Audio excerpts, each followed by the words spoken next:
The Maryland Democratic primary for the 1972 presidential election was held on Tuesday, May 16, 1972. The day before, Monday the 15th, the would-be candidates were in the state doing some last-minute campaigning.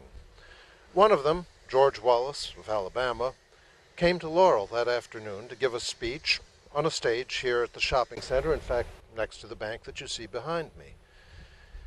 Despite some heckling, he had a favorable response on the whole, at least until the speech was over.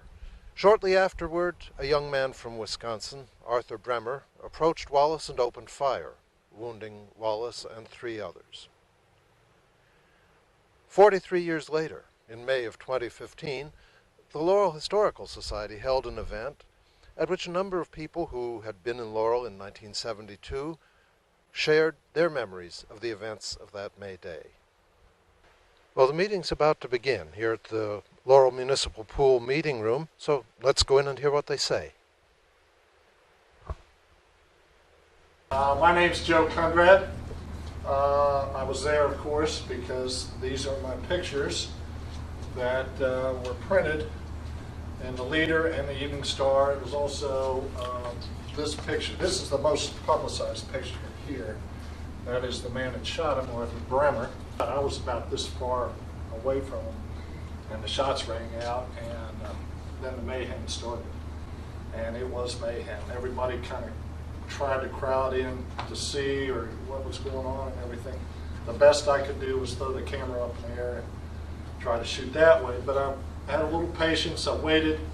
Police grabbed Arthur Bremer. This woman, Doris Thompson, she got shot in the leg. The reason I took this picture of this woman here, she had commented that she had grabbed the shooter's arm. So she could have possibly been one to save his life too by knocking the gunner astray. So. I was one of the crew members on the ambulance that took Wallace to the hospital, along with Daryl Duckworth, who's sitting back there with the blue hat on. There were 4 of us on the crew. Jimmy Mills was driving, Barbara Luber was on there, and Daryl Duckworth and myself. So we had a 4-person crew. We had a carry-all ambulance back then. What Joe had said about throwing them in the back of the station wagon, that was a thought because they're just doing it. Then we got there and we actually had 2 stretchers, and the lieutenant, and that's why I said his Dothard was his lieutenant, was actually put on the regular stretcher, and Wallace was put on a bench seat is what we had, is normally, but it could be a stretcher also. And literally, I don't think, what were we there, about a minute before we left? It wasn't that much. They literally threw him in there. So Dothard got in there, Wallace got in there. There's a picture on Channel 9 that I always remember of one of the, Butch Nicholson was running behind the ambulance trying to close the doors. And when he got in there, his wife was in there, the press secretary, there were 2 or 3 Secret Service. Three Secret Service, there were 4 of us. There was, I can't remember that. Is that the normal number of people? No.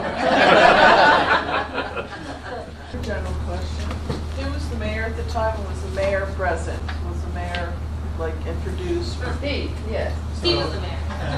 The mayor then was my father-in-law, Leo Wilson. He had been elected not even 2 months prior. So, it was one of his first official duties as mayor. He actually had gone to the shopping center for the rally in preparation, but the entourage was late getting there, so he had to go back to work. He worked out at Westinghouse at Linthicum. So he headed on out to Linthicum, and when he, of course, well before cell phones and all that, so when he got to work, he learned immediately that Wallace had been shot, so he turned right around and came back. As had been expected, George Wallace won the Maryland primary in 1972, but he lost at the national level. The Democratic presidential candidate that year was George McGovern, who in turn lost to Richard Nixon in the general election in November. George Wallace died in 1998 at the age of 79 from causes not directly related to his injuries. Arthur Bremer, his would-be assassin, was imprisoned until 2007, When he was granted mandatory probation for good behavior, he will remain on probation until 2025.